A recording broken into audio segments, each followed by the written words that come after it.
Back to my new blog. તો તમે જોઈ રહ્યા છો SK સોલંકીનો ન્યૂ બ્લોગ.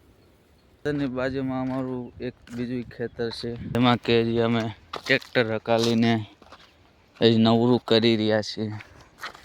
હવે અમારે આમાં વાવવાનો છે બાજરો.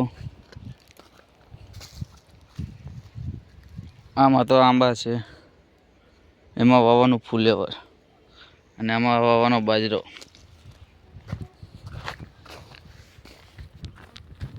આ તો આ અમારા બે ખેતર છે.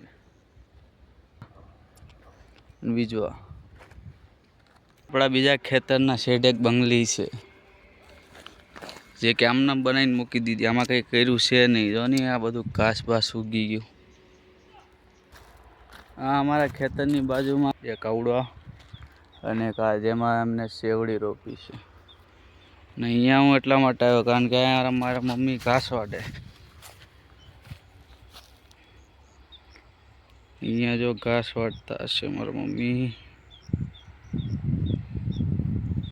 એ તો નહીં દેખાય એટલે હું પાસે જઈને જોઉં કેટલુંક વાડ્યું છે, પછી આપણે લઈને ઘાસ લઈને ઘરે વયા જવી.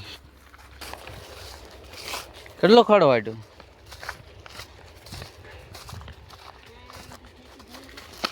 હે, આટલું વાડ્યું? ગાડી થઈ જાય? એક ગાડી થઈ જાય? અને મારી મમ્મી એક ખડ વાડ્યો એટલે હું ભેગો કરીને બાંધું છું. મારી મમ્મીએ આ એટલું ઘાસ વાડ્યું હતું, આ જોઈ શકો છો.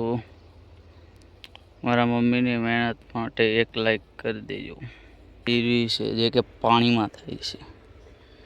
આ ઘાસનું નામ મને કોમેન્ટમાં જણાવો, શું નામ છે આ ઘાસનું જે કે પાણીમાં ઉગે છે. બીજે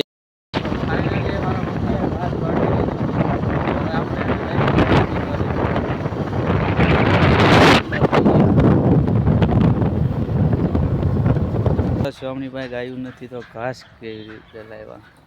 તો અમે છે એક આ પાડી, આ બીજી બે ગાયો અહીંયા બાંધી.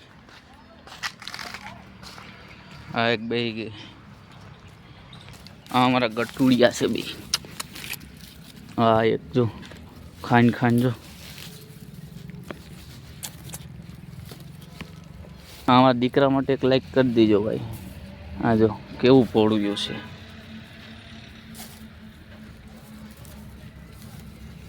ના જો આ બે જો બે મોઢારે મોઢું કરીને બે.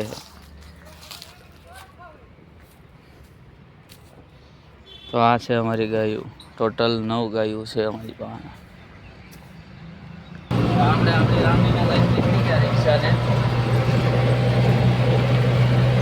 આપણે જવું હવે બાંડી ભરવા. તો આવી ગયા આપણે પાછા બાંડી ભરવા. તો આખો દી આપણે આ જ કરવાનું છે, બાંડી ભરવાનું. ઘરેથી અહીંયાથી ઘરે.